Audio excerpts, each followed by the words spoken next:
Today we're going to look at the algebraic properties. All of these properties are the properties that allow you to do algebra. The first set of properties we're going to cover are the properties of equality. All of these properties will involve an equal sign. Our first property, the addition property of equality. If two things are equal to each other, if I have an equal sign, I can add the same thing to both sides of my equal sign and keep equality. Similar to the addition property is the subtraction property. If two things are equal to each other, I can subtract the same thing from both sides and keep equality. The multiplication property.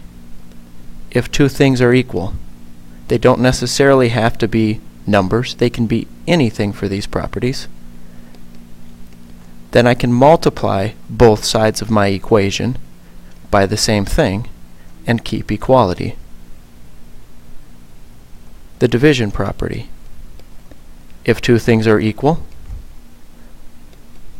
then I can divide both sides of my equal sign by the same number and keep equality. The reflexive property is a little bit different. The reflexive property says, for any real number, and I'm just going to say a. For any real number a, I can always set a equal to itself. If I know nothing else about a, it's going to always be equal to itself. It's like a is looking in the mirror and seeing its reflection. To remember the reflexive property, think reflection of a mirror. Symmetric property. If two things are equal to each other, I can switch the order in which these things appear and still keep equality. So if A equals B, then I'm going to keep my equal sign, but I'm going to switch the order. B equals A. Think of symmetric. When we talked about line symmetry, our left and right side had to be mirror images of each other. That means left equals right, right equals left. That's the symmetric property. The transitive property. I'm going to need two if statements. If A equals B and B equals C, then I can make a conclusion. If A equals B and B equals C, I can transit through B and say that A equals C. The transitive property allows me to combine two equal equations where one side is equal to the other side of an equation. The substitution property. Similar to the transitive property, but slightly different. If A equals B, then A may be replaced for B in any equation. You've used the substitution property whenever you try to solve an equation where you know a variable.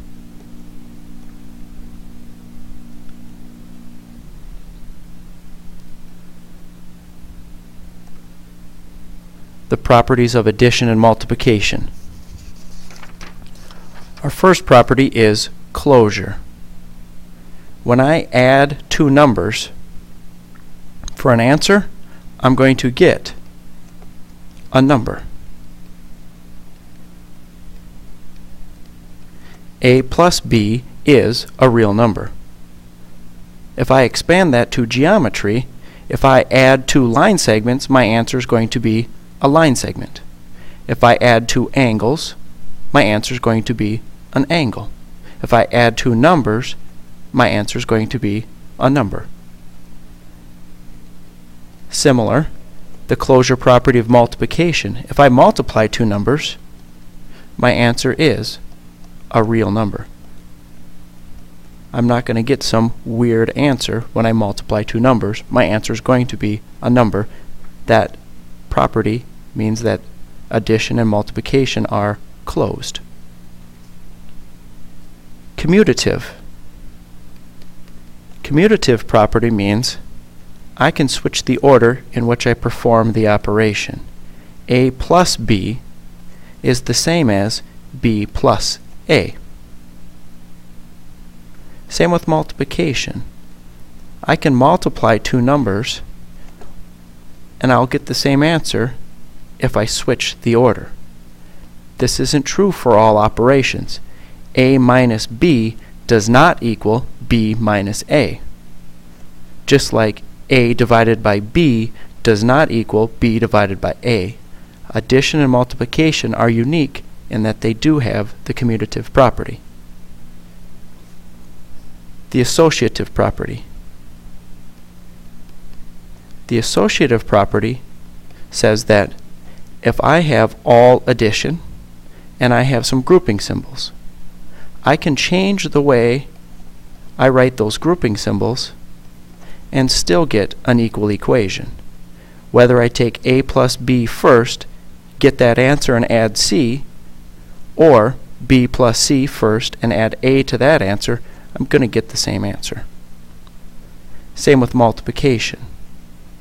If I say A times B, take that answer and multiply by C, I'm going to get the same answer as if I multiply B times C first and then multiply that answer times A.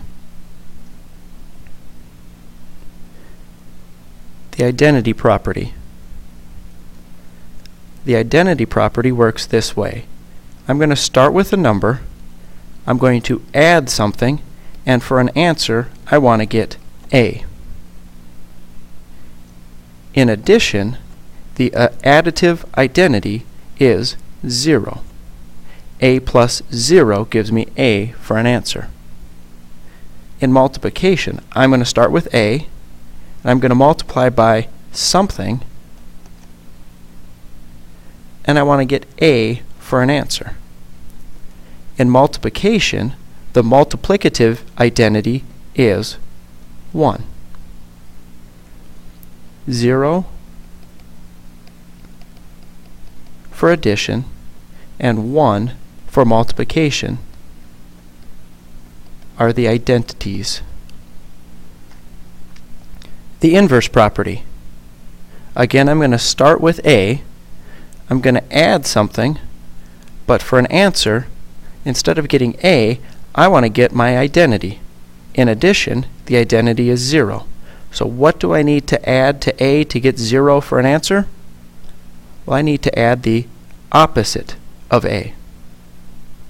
In addition, the opposite is the inverse.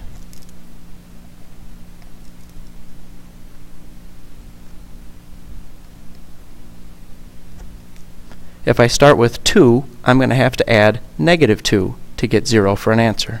If I start with negative 5, I'm going to have to add the opposite of negative 5, positive 5.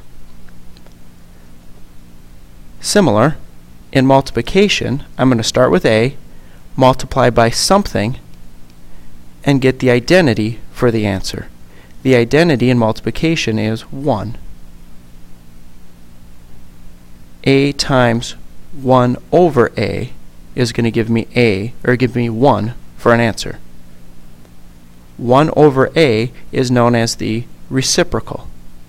In multiplication, the reciprocal is the inverse. 2 times 1/2 gives me 1 for an answer. 3/4 times 4/3 gives me 1 for an answer. The last property, the distributive property. You've seen the distributive property before. If you notice, there's no line dividing addition and subtraction, or addition and multiplication. The distributive property is a way to combine both multiplication and addition at the same time. It says it doesn't matter what I do. I can add these two numbers together first, get that answer, and multiply by a, or I can take a times b, keep my plus sign, and then add a times c. This is known as left-hand distributive property because the number I'm distributing is on the left. There is also right-hand distributive property, where the number that I'm distributing is on the right.